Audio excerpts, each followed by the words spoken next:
достар, бүгін сіздермен сумка копилка қоятын боламыз. Біз сумкамызды көрсетіп жіберейін. Осындай пластиковый сияқты жаңағы. Осындай болады, короче, прозрачный болады.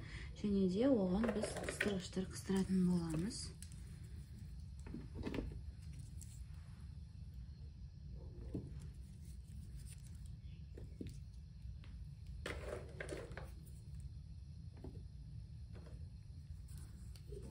Қыстырғыштарды не үшін қыстырамыз? Біз, если жасаған бұйымымыз сұйық болса, ағып кетуі мүмкін. Сол үшін осыдан қыстырып қоясыздар. Бізге стакан, таяқша қажет, және де стекло қажет болады. Енді сумкаға стеклоны біз размерін үлкенірек қып аламыз, себебі бұны төңкерген кезде қараңыздар, осындай асты ұзындау сумкамыздың. Және де бізге гипс пен су қажет болады. Қазір мен 2 қасық гипсті салатын боламын. 1 қасық,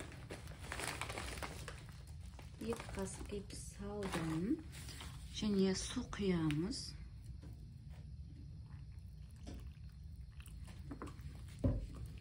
Араластырамыз.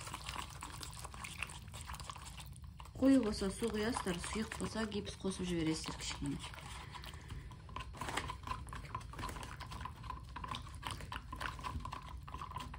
Кішкене гипс қосып жібердім, себебі сұйықтау болып кетті. Қараңыздар, осылай дайындаймыз. Жақсылап араластырамыз. Енді сумкамызға құямыз. Осылайынан құйдық. Мені қараңыздар, сумканы құйғаннан кейін осылайынан мені қолдарыңыздың қойып түп жағына осылайынан мені айналдырып шығасыздар. Қазір мен сіздерге бір лайфхак айтамын. Осы сумкада осылайынан полный бір айналдырып шығасыздар да. Анау екі шеті особо жұқарақ болып қала береді сумкада. Тескен кезде де жаңағындай жұқа болып қалады да. Сол үшін қазір шетіне осылай айналдырып болғаннан кейін бір шетіне ұстап тұрасыздар. Гипсімізді біраз бір шетінде ұстап тұрасыздар. Әзірге міне ішінде бар, сол үшін айналдыра береміз. Осылайынан айналдырасыздар.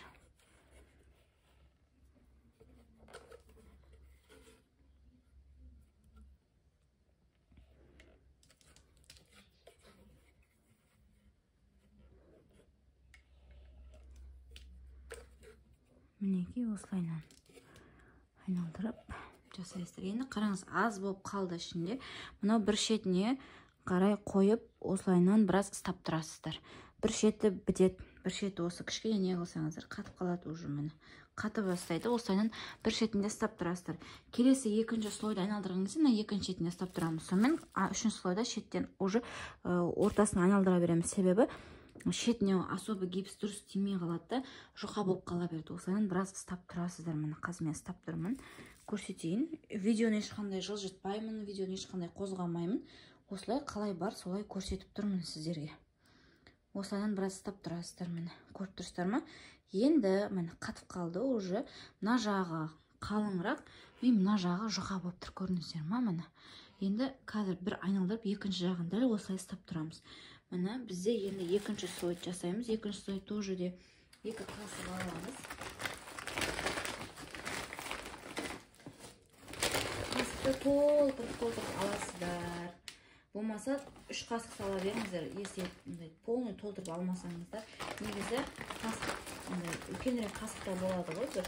Сондай үлкенірек қасықтар болғаннан кейін толтырып аласыздар. Енді міне осылайынан менде 2,5 қасық салып жібердім.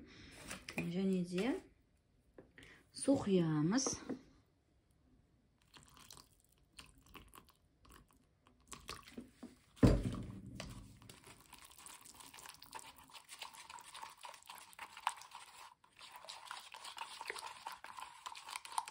Біздің смесіміз дайын, артық ештеңкесі болмады. Енді құямыз. Жаймен құямыз осылайынан. Тоже жаңағындай айналдырып шығамыз. Айналдырып шыққаннан кейін екінші жағында біраз ұстап тұратын боламыз.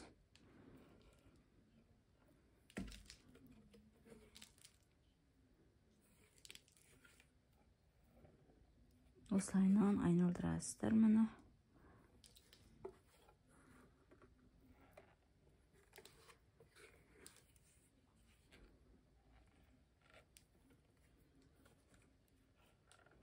Енді азайып қалды ішіне, көрдіңіздер ма? Енді мынау бір шетінде ұстап тұрасыздар осылайынан. Бұл бізде екінші слой. Дәл осылай ұстап тұрасыздар. Бағана мына жағын жасадық, енді екінші жағын осылай жасап, қазір қатып қалады өзі. Осылайынан ұстап тұрасыздар. Енді үшінші слой екі шетіне айналдырамыз да, сосын төңкеретін боламыз, түбін қиып. Жалпы ешқандай қиындығы жоқ. Қараңыздар. Қатып қалған сияқты, мына уже бізде мына екі жағы қалың әдемі болып шықты. Енді екі ортасы, осында екі ортасы қалды. Соған айналдырамыз да, сосын түбін қиятын боламыз. Тағы да екі қасық аламыз біз.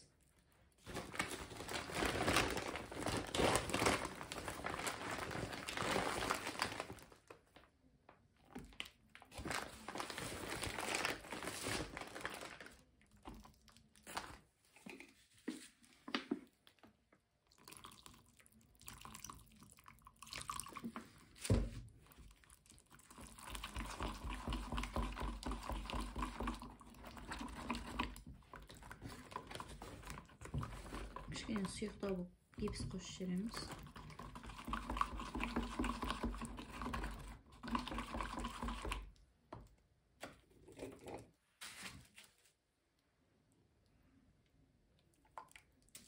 Енді қараңыздар, екі шетін айналдырып шығамыз.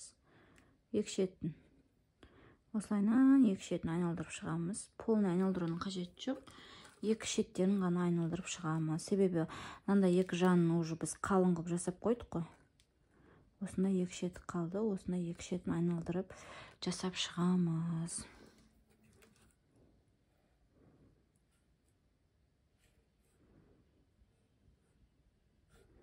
Видеоны мұқият қайта-қайта қараңыздар, түсінбей жатсаңыздар.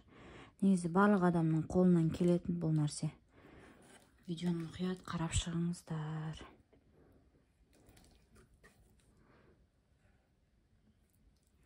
Вот міне дайын болды. Енді ескере кететін мынандай стекломен астын осымен тазалап шығамыз. Және де екі қасық дайындап түбін төңкеретін боламыз.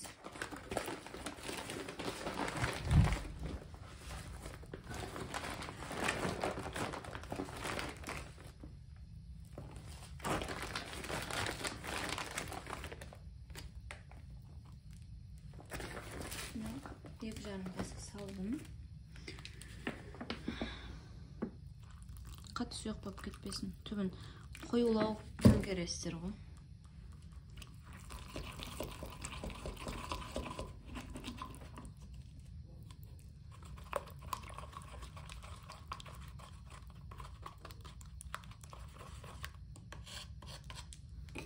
Енді қараңыздар мені. Құямын осылайынан. Және де стекломызды алып,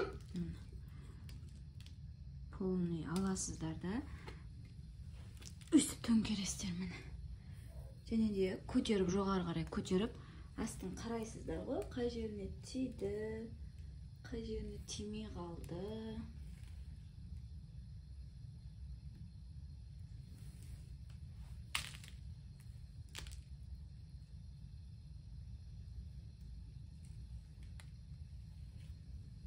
Вот мен төбеге көтеріп астын қарап шықтым, бір жеріне тимей қалған екен.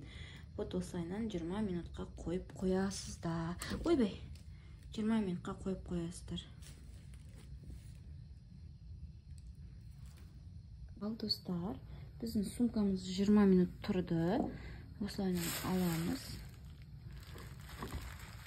Ондай болмайды, көрдіңіздер ме? Астына пленка төсеңіздер. Міне асты осындай болды. Шешіп аламыз. Қараңыздар, асты осындай бір тегіс болып шығады. Енді прошивкаларын аласыздар. Бұл ешқандай қиындығы жоқ. Мына жерде сіздерге көрсетіп жіберейін. Пышақ, кішкене пышақ кіргізсеңіздер, мынаған ауа кіреді. Жай ауа кіреді. ауа кіріп жатыр мына жақта. Солайынан осындай шеттерін пышақ кіргізу арқылы ауа кіргізсеңіздер, өзі порт етіп ашылады.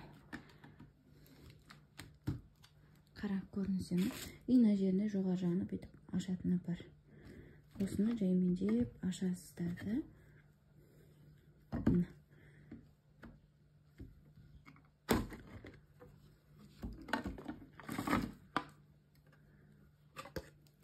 Сумка ешқандай қиындығы жоқ. Міне біздің сумкамыз дайын болды. Шеттерін осылайынан дайын не қыласыздар. Көрінсе ме? Тазалап шығасыздар шеттерін. Және де паровойға кептіруге қойып қоясыздар. Біздің сумкамыз дайын болды.